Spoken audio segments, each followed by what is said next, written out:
Bilirsenmi seni sevirəm mən. Xəyallarımda biri var o sənsən. Bilirsenmi seni sevirəm mən. Xəyallarımda biri var o sənsən. Mən nə qədər çəkməliyəm zülüm sənin üçün. İstə canımı verim sənə, ölüm sənin üçün. Mən nə qədər çəkməliyəm zülüm sənin üçün. İstə canımı verim sənə, ölüm sənin üçün.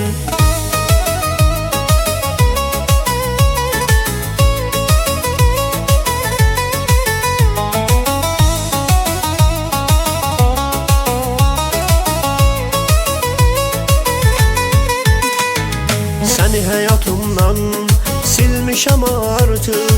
Hər şeyə dərmiş bilmişəm artıq. Ruhumu aldım, canımı aldım.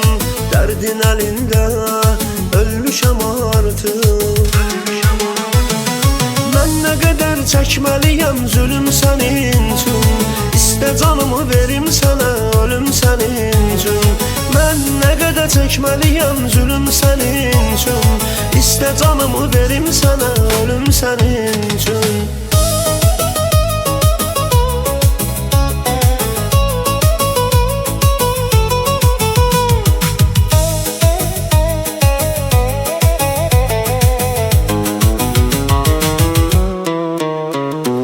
İsmini hər gün soraqladım mən.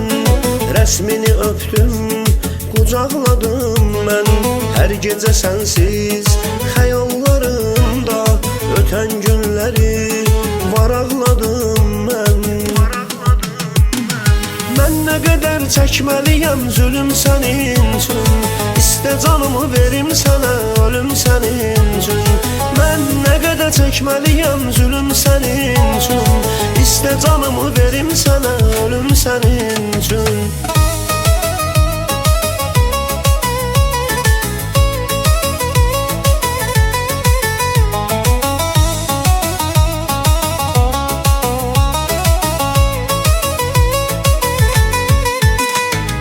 Ölürəm sənsiz, dayanma səssiz. Sevgi önündə qalmışam aziz. Sevən ürəyim var, sənə gərəyim var. Nə bir çarə var, nə də köməyim var. Mən nə qədər çəkməliyəm zülüm sənin üçün. İstə canımı verim sənə, ölüm sənin üçün. Mən nə qədər çəkməliyəm zülüm sənin üçün. İstə canımı verim sənə, ölüm sənin üçün. Mən nə qədər çəkməliyəm zülüm sənin üçün.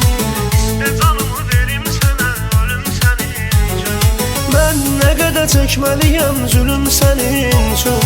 İstə canımı verim sənə, ölüm sənin üçün.